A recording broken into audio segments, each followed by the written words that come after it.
আসসালামু আলাইকুম দর্শকবৃন্দ। এখন আমি আছি কক্সবাজারের ইনানি পয়েন্টে।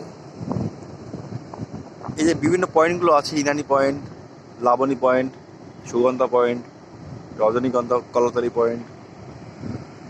তো আমার কাছে যেটা মনে হয়েছে, সবগুলো পয়েন্টই একই রকম। সমুদ্র তো সমুদ্রই, সমুদ্রের বীজ সব জায়গায় একই রকম।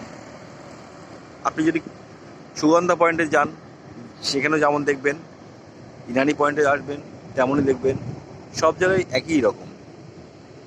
তো যারা বাজেটের মধ্যে আসতে চান বা কম বাজেটের মধ্যে যারা আসতে চান, তারা অবশ্যই যে কোনো একটা জায়গায় ঘুরলেই সব জায়গার অনুভূতিটা পাবেন। আর ইনানি পয়েন্টে আসলে দেখার মতো তেমন কিছুই নাই। ইনানি পয়েন্টের বীজটা অনেক ছোট। আপনারা যদি সুগন্ধা পয়েন্ট, লাবণী পয়েন্ট এখানে থাকেন, এদিকেই ভালো লাগবে আশা করি। হ্যাঁ, এদিকে দেখার মতো তেমন কিছু নাই, খালি রোড, কয়েকটা রেস্টুরেন্ট আছে এখানে, আর সমুদ্র। আমি সমুদ্রের একটু কাছাকাছি যাই, আপনারা তাহলে বুঝবেন সমুদ্রের বীজটা কত ছোট। এই যে এটা হচ্ছে ইনানি পয়েন্টের বীজ। এটা খুবই ছোট একটা বীজ।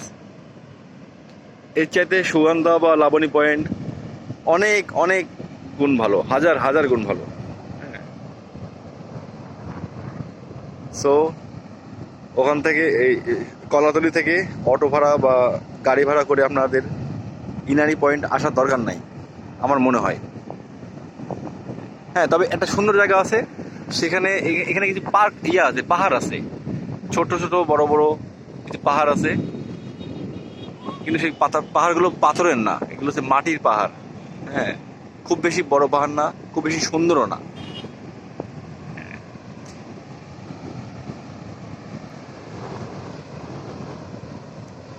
এই যে দেখেন, এই যে বীজ কত ছোট, স্পেসটা কত ছোট। এই যে দূরে যে একটা ব্রিজ দেখছেন, এটা ব্রিজ না, এটা হচ্ছে জাহাজ। বড় বড় জাহাজ যখন আসে তখন এই ব্রিজ, এই জাহাজ এখানে ভিড়ে আর কি, ঠিক আছে।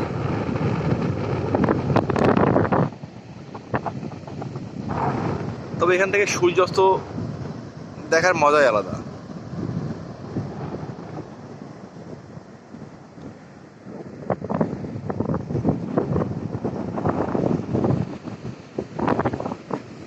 কক্সবাজারে আরও ভিডিও পেতে চাইলে অবশ্যই অবশ্যই আমার চ্যানেলটিকে সাবস্ক্রাইব করে রাখবেন এবং পাশে থাকা বেল আইকনে ক্লিক করে নোটিফিকেশান অন করে রাখবেন। নেক্সট টাইমে হাজির হব কক্সবাজারে আরও সুন্দর সুন্দর কিছু পয়েন্টের ভিউ নিয়ে।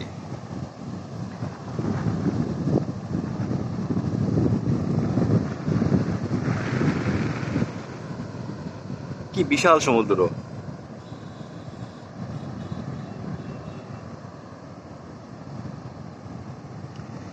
এই সমুদ্রে বিশালতার কোনো শেষ নাই।